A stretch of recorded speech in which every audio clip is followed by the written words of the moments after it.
You're listening to Japanese Baptist Church in Seattle, Washington. Hey everyone, it's Pastor Angeline, and I'm so glad I get to share a children's message today. Oh, before everyone else runs off, I felt like this was a message just to honor all of our moms or our mom-like figures or people who would like to be moms who already exist like that within our communities. This is hopefully to honor you and just to remember you and all of that, and hopefully the children, the people that we take care of, are able to recognize the relationships. Okay, so boys and girls, question: what as I'm thinking about all these different things about moms, I felt like there's something that they all carry. It's usually like a big backpack or a big purse, something to carry around, not just stuff for themselves. It's usually stuff for us to take care of us. And so give me a thumbs up, or maybe count on your hands with me the number of things that your mom might actually have in her bag. They definitely normally have some sort of water or water bottle or beverage, so that when we get thirsty, we have something after we've run around a lot and taken care of whatever we're doing. They tend to always have some sort of snack or crackers, their wallet or some sort of money, so that if we need to buy something, they have that. Always the question: where's your jacket? Where's your sweater? And if we don't have it, they'll tend to have an extra, hopefully, so that we can stay warm and taken care of. They will. Oh, question: right before you eat something, right before you can get into the snack, did you wash your hands? And if you didn't, and if you don't have a sink nearby, thankfully, they usually carry some sort of hand sanitizer. And of course, washing your hands with soap and water is the ideal first. But when we don't have that, the hand sanitizer does a pretty good job. And that means you usually are carrying some sort of Band-Aid to take care of us in case we get hurt. And as for now, they're probably also carrying around some sort of book or looking around in some sort of internet to help us with our schoolwork, because guess what? At this point, a lot of your moms are trying to juggle and manage a lot of different things, including your online school stuff, which truthfully they probably haven't learned in the way that you're learning, and trying to help you figure out what nonfiction and fiction writing is, or whatever it is. It takes learning how to do that. So we're thankful for our teachers, but we're also thankful for our moms who continue to learn with us and teach us and guide us. In the midst of all the seriousness, I'm sure they're also helping you to find spaces to have fun. This is just a random toy, but sometimes your moms know that you're going to get bored eventually, and in their bag, they'll have a toy or their phone or an iPad to make sure that you're good for just the moment being. And so I'm looking at my table and it's a little bit full, and this is even just a trip just to go out of the house. This is normally what they would bring, probably even more stuff. I don't have a full list, but in thinking about all these things, these are more than just things. It represents care. It represents them thinking ahead of time for you. And that's really nice, right? So nice of them to love you in such a way. And in looking at these things, I also started to connect that, this also reminds me of God's mothering heart. God's mothering heart has been poured out into all of us, and specifically our moms. So, for instance, the water that they make sure that you're not thirsty, that you're taking care of.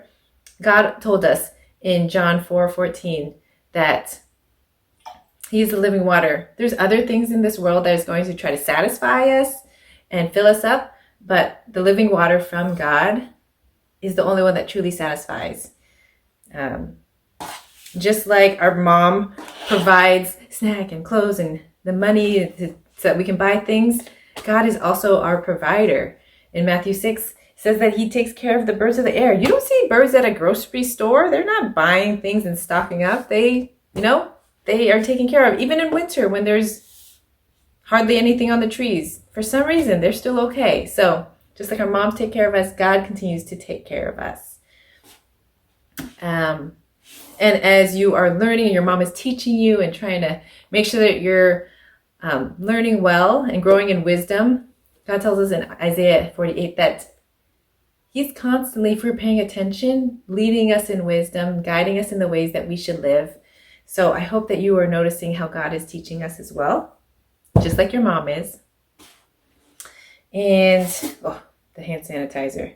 Just like this purifies our hands, God told us that He sent Jesus in 1 John 1:7. He sent Jesus to come and purify us. So it's amazing how our moms keep our hands clean. God keeps our hearts clean.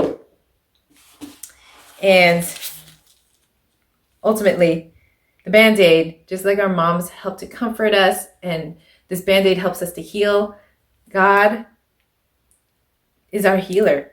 He's our miracle worker. All throughout the Gospels, Jesus and the disciples and the apostles allowed God's power to come through them so that they would be able to heal and bring just God's glory onto the earth. So we're believing that just as our moms help us feel better and heal us, so does God on a continual basis. He has never stopped healing us and continues to do so. And in this world, He continues to heal, especially in this pandemic. We're going to continue to pray for that and continue to trust that God is doing that.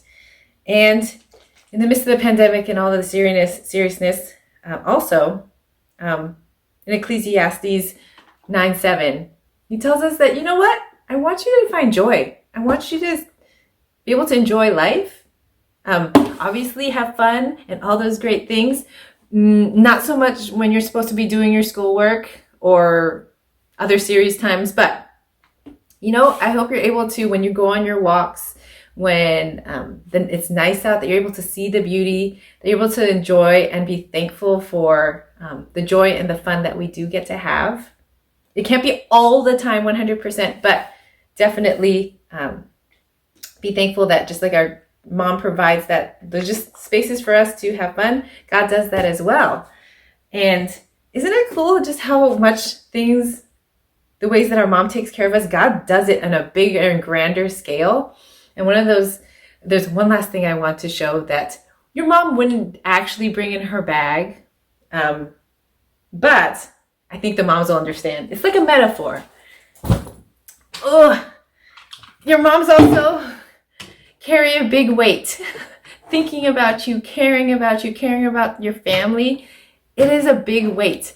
And with this big weight of responsibility that your moms carry for you, it has made them so, so strong. And we're so thankful for that, because really they have to process this world and make it a safe space for us.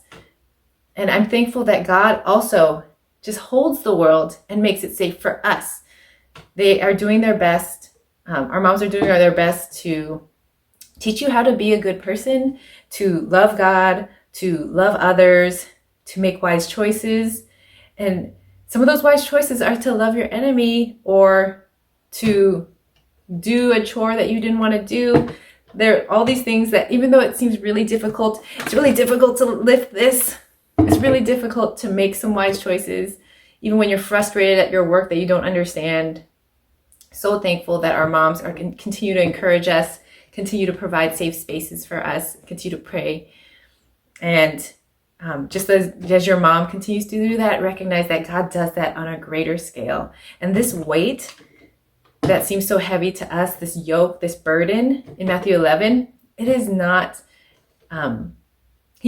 walking with Jesus, walking with God, with this burden that we carry in this world, He makes it light. So it's not going to be easy, but definitely well worth it when you travel with God and recognize and journey with Him and continue to be in relationship with God.